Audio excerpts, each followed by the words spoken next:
Oh, thank you so much, Marilla.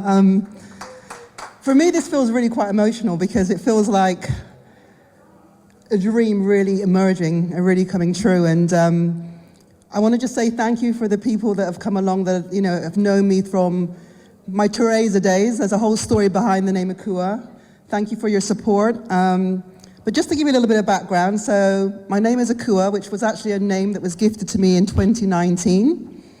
I went to Ghana in West Africa, and I was already feeling that there was a change going on, wasn't too sure what that was about, but I was gifted the name by a Ghanaian chief, and it means helper and leader. Now, at the time, I was working in the corporate world. I was working for NYU in Abu Dhabi. I was the deputy chief of people and performance there, so a HR leader. And I'd been there for 9 years, and I really had worked my way up the ranks, worked my way up incredibly hard, working in an area of employee relations to begin with, which was very demanding, very stressful, always having those difficult conversations with people, grievances, terminations. It was very, very draining. And, somehow that chose me, and I was very good at it. I was, somebody who works from a place of integrity, compassion, and I really wanted to make sure that as a human resources professional, we kept the human and human resources. I got to COVID, and it gave all of us a lot of time to really think about what was important in life. We had a little bit more time. My mother got really sick in the UK, and she was in hospital for 32 days. And I was told to prepare myself for the worst. And at that point, there was no traveling. So I was told that if my mum passes, you're not going to be there, you're not going to be able to bury her. And there was a lot that was going on. And I, myself, was in isolation in Abu Dhabi, trying to figure out how to get through this. And I leaned into trusting God, trusting the universe, that everything was going to work out okay. But I also had that time to think about my own life, recognizing that tomorrow isn't promised to any of us. And what do I want my legacy to be? And, where am I in my life right now? Am I happy? Am I really happy deep inside? Because on the outside, I was this HR leader, great job, great compensation, loved to travel, lived on Saadiyat. For people who looked at me externally, they said, she's got it all. But inside, I recognized that I didn't have it all. I wasn't who I wanted to be. I was hiding behind a mask, and something had to change. And knowing that my mum was at home fighting for her life made me think about fighting for what I really was all about. And so I utilized the time, and Zoom, of course, Zoom came into all of our lives, which meant that actually we could now communicate with people from all over the world. And I knew that it was time for me to make a massive change. But there was one thing that was really holding me back: fear, right? Fear of the unknown, fear of losing this, and I say now, false sense of security, because you're never secure in your corporate jobs. Anything can happen any time, and I was testament to that being a HR leader, having to call people in the room and say, unfortunately, you no longer have a job.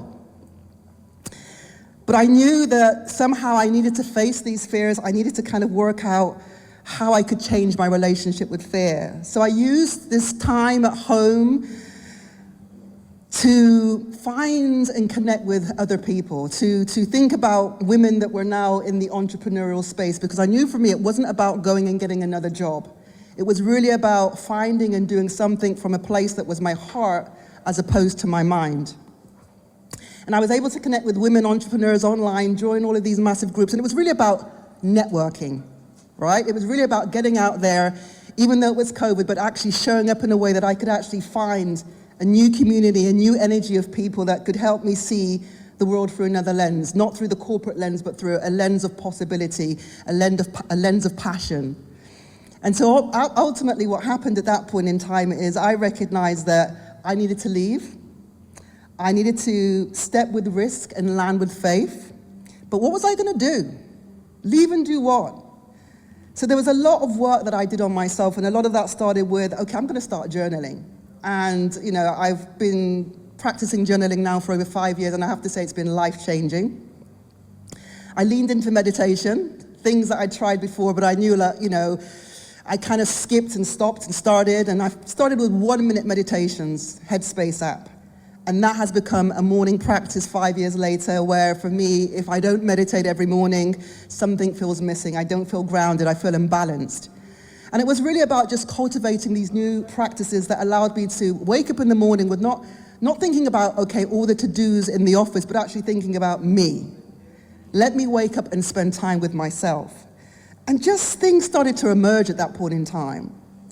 So for me, one of my biggest passions is travel. And I've traveled to about 86 countries. And travel really has been that space, that opportunity for me to leave everything that's familiar and start to look at things that are unfamiliar. And I travel off the beaten track, let me tell you. I've been to places where the media say, don't go, don't go, don't go to Syria, don't go to Iraq, don't go to Yemen, to Socotra Island. And these have been some of the most transformational experiences that I've ever had. The people that I've connected with, the beauty that I've seen in this earth, and it really kind of gave me this new perspective.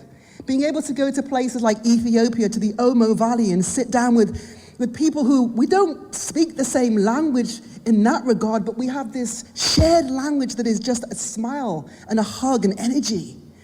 And then just to hear elders speaking and to hear all this wisdom. And then to say to myself, I'm going to do things so different. I'm going to push myself out of my comfort zone. I'm going to climb that volcano. And to be climbing this volcano and saying to myself, you are crazy. Go back. But I can't go back, it's too far. And to go up, oh my God. And to be almost crying, thinking, why did I start doing this? But then to keep going. And then this real sense of empowerment when I've done it, to say, oh my gosh, I did that. And I really leveraged that to say to myself, well, if I can do all of these things, if I can travel solo to these villages, if I can push myself out of my comfort zone in ways like this, I can leave a corporate job, right? I can leave a corporate job. And so that's what I did. And I'm like, but if I leave this job, I want to do something that comes from here, you know? I want to really try and get it right this time. And for me, that starting point was, and failing is okay, but it was really get it right from the start in terms of why am I doing this? And for me, the why was something inside.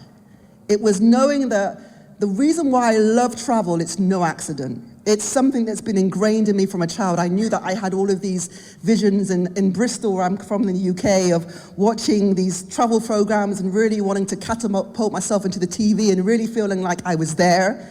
I don't know if you might know Judith Chalmers, Wish You Were Here, but I remember like watching these programs and thinking like, okay, I'm in the TV, I can feel her skirt, I can smell the spices in Marrakesh, like really.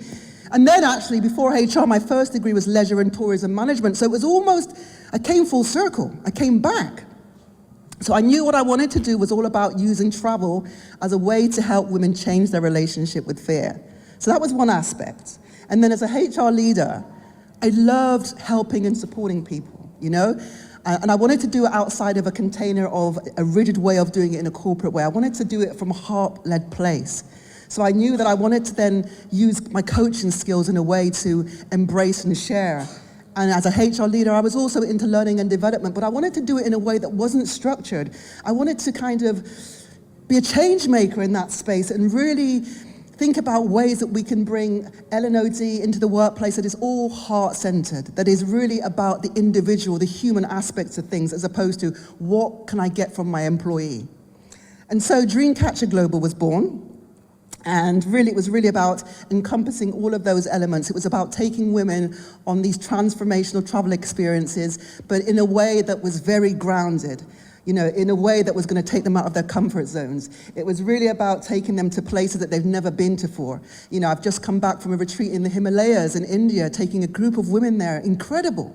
You know, taking these women hiking, and I'm not saying we climbed, you know, mountains that were massive, but for some of these women, they've never been away from their families before.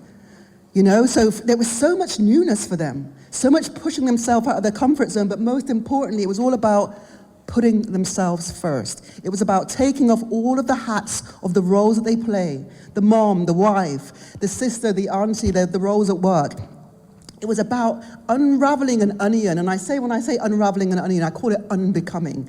It was about unbecoming all of those layers of societal expectations, those political, those cultural expectations where we've lost ourselves somewhere and we've showed up in the world like I did in the corporate world thinking, who am I?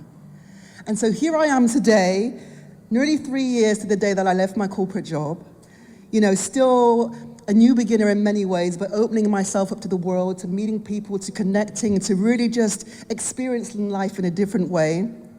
To being here speaking to you, to stepping out of my comfort zone every day, to changing my relationship with fear, to recognizing it's okay to be fearful, but to also remember what's on the other side of fear. And I have never been so happy. And I started all of this off at 50. I left the corporate world age 50. So what I also want to say to women is it's never too late. Never too late, right? Never too late. Like I am living my best life right now. And just taking chances and saying yes to everything. As Mirella said, I was in London, it was no accident. I had this global woman. And I'm like, I want to be part of this. And I just threw myself in. I got out of here and said, what did my heart want? I stopped overthinking things. And here I am in Abu Dhabi, almost co-hosting this event. Like, this was no plan, but it wasn't an accident, it was supposed to be. It was a divine plan. So what I want to just leave with you women is, just step out of your comfort zone. Just do it. What's the worst thing that can happen? On the other side is so much possibility. Believe in yourselves. I mean, I am testament to that it's never too late. And I want to just thank you, Mirella. Honestly, it's when she said that she was coming over and we should do something, it was just like, okay, but we don't have enough time and blah, blah, blah, blah. And your attitude is such a can-do attitude. Just do it. And we just need to do more of that. Let's just do it. And trust, absolutely. So thank you so much for allowing me to be here. Just grateful. So also, before you go, what is, because we're going to invite a few of you as well to have 1 minute pitch, because there is nothing wrong when you introduce yourself to the world. But at the end of the pitch, is a call to action. A call to action, say, come and connect with me, or visit my Instagram, or connect with me in LinkedIn. So what is your call to action? Okay, my call to action is this. I really want to be of service. If there's anything that resonates, and you want to catch up, we can jump on a Zoom, and I want to be able to help you. Let's find a way, And with that being said, if I'm going to do that, I might ask you a few questions beforehand, because we want to get straight in and we want to get this done. And also, if you feel there's collaboration, because that's what I learn a lot is collaboration. If there's anything you think that we can do together, please reach out. You can find me at Journey with Akua on Instagram. I'm here. I've got some business cards, some QR codes. So yeah, let's definitely connect. So thank you, Mirella, for that.